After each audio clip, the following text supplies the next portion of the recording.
দূর যোগে দূর ভোগে মানুষের পাশে চেয়ে দেখো কারা আজ আগে ছুটে আসে। নিপীড়িত অসহায় গরিবের কাছে চেয়ে দেখো কারা আজ আগে ছুটে আসে। জনগণ চিনে গেছে দলটাকে বেশ। যেখানে মেডিকেল ক্যাম্প হবে, আপনাদের যাদের চিকিৎসা দরকার সব ধরনের চিকিৎসা আমরা এখান থেকে দেব ইনশাআল্লাহ। এইটাকে বানানো হবে, ভাই বোন শিশু সবাইকে নিয়ে আসবেন, একটা টেম্পোরারি ক্যাম্প করে আপনাদের যাদের চিকিৎসা দরকার এটা চলবে, শুধু এখন না পরবর্তীতেও চলবে। আমাদের পক্ষ থেকে মেডিকেল টিম থাকবে।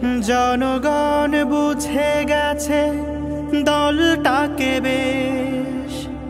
জামাতে ইসলামী বাংলাদেশ, জামাতে ইসলামী বাংলাদেশ, জামাতে ইসলামী বাংলাদেশ, জামাতে ইসলামী বাংলাদেশ, জামাতে ইসলামী বাংলাদেশ, জামাতে ইসলামী বাংলাদেশ। আসসালামু আলাইকুম ওয়া রাহমাতুল্লাহি ওয়া বারাকাতুহু। সম্মানিত অগ্নিকাণ্ডে ক্ষতিগ্রস্ত পরিবারের সদস্যবৃন্দ, সম্মানিত এলাকাবাসী, আমরা অত্যন্ত ব্যথিত দুঃখিত যে আমাদের এই দেশে বারবার পরিকল্পিতভাবে আমাদের বস্তিবাসী জনগণের উপরে অত্যাচার করা হয়। এই যে অগ্নিকাণ্ড, এটা আমরা মনে করি না কোনো দুর্ঘটনা, এটার পিছনে মানুষের হাত রয়েছে।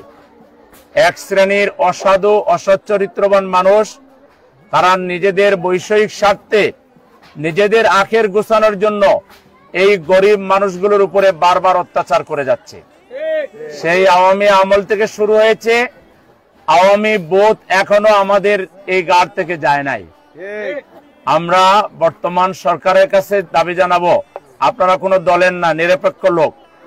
এই একটা ছোট্ট ঘটনা যদি আপনারা তদন্ত করে বের করতে না পারেন, তাহলে আপনাদের কাছে যে আমরা বিরাট আশা করতেছি সেটা কিভাবে সম্ভব। অনতি বিলম্বে এই অগ্নিকাণ্ডের সুষ্ঠু এবং নিরপেক্ষ তদন্ত করে দোষীদেরকে বিচারের আওতায় আনতে হবে এবং আমাদের ক্ষতিগ্রস্ত ভাই বোনেরা পরিবারগুলো এই যে শীতে কষ্ট পাচ্ছে, তাদের খাবার নাই, চিকিৎসার ব্যবস্থা নাই, তাদের বস্ত্র নাই, রাষ্ট্রের পক্ষ থেকে তাদেরকে পর্যাপ্ত পুনর্বাসনের ব্যবস্থা করতে হবে। একই সাথে আমরা জামাত ইসলামী যেখানেই কোনো দুর্যোগ হয়, যেখানেই কোনো অগ্নিকাণ্ড হয়, যেখানেই কোনো মানবিক বিপর্যয় হয়, যেখানেই বন্যা হয় কিংবা সাধারণ যে অ্যাক্সিডেন্ট গুলো হয়, এই সব সময় জামাত ইসলামী অসহায় মানবতর জীবনযাপনকারী মানুষের পাশে জামাত ইসলামী সব সময় ছিল এবং আছে, থাকবে ইনশাআল্লাহ। আমরা আপনাদের জন্য জামাত ইসলামীর পক্ষ থেকে সম্ভব সব ধরনের সহযোগিতা আমরা তালিকা করব। শীত বস্ত্র, খাবার এবং আপনাদের আবার গৃহ নির্মাণের জন্য যে ধরনের সাপোর্ট দেওয়া দরকার আমরা সাধ্যমতো আপনাদের পাশে থাকবো ইনশাআল্লাহ।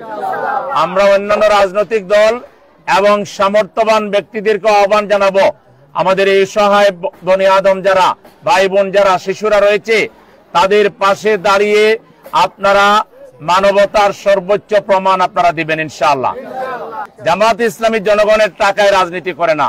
জামাত ইসলামীর লোকেরা ব্যবসা করে, বাণিজ্য করে, চাকরি করে, ওখান থেকে দলকে টাকা দেয়, সেই টাকা দিয়ে আমরা জনকল্যাণমূলক কাজ করি। জামাত ইসলামী চুরি ডাকাতিতে নাই, স্বজনপ্রীতিতে নাই, দুর্নীতিতে নাই। যদি এই জামাতকে আপনারা সমর্থন না করেন, আরো বহুকাল ভোগান্তি আপনাদেরকে পোহাতে হবে।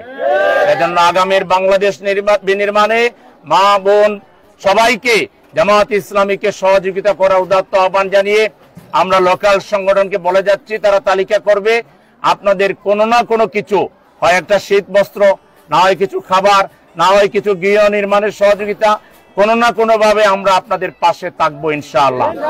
আমরা আশা করব অন্য রাজনৈতিক দল সামাজিক শক্তি, সামর্থ্যবান ব্যক্তি এবং বিশেষ করে আমাদের বর্তমান ইন্টারিম গভর্নমেন্ট তারা যেন এর পাশে এসে দাঁড়ায় সেই আশাবাদ ব্যক্ত করে আবারও সুষ্ঠু তদন্ত দাবি করে এই অসহায় মানুষগুলোর ব্যাপারে সরকারি সাহায্য যাতে ঠিক মতো পৌঁছানো হয় সেই ব্যাপারে আহ্বান জানিয়ে সবাইকে ধন্যবাদ জানিয়ে আহত এবং ক্ষতিগ্রস্ত পরিবারগুলোর প্রতি আমরা সমবেদনা জানাচ্ছি, সহানুভূতি জানাচ্ছি। মহান মাহবুদের কাছে দোয়া করছি আল্লাহ যেন এটা আপনাদেরকে পোষায় দেন। সবাইকে আন্তরিক শুভেচ্ছা এবং ধন্যবাদ জানিয়ে আমি এখানে কথা শেষ করছি। আসসালামু আলাইকুম ওয়া রাহমাতুল্লাহি ওয়া বারাকাতুহু।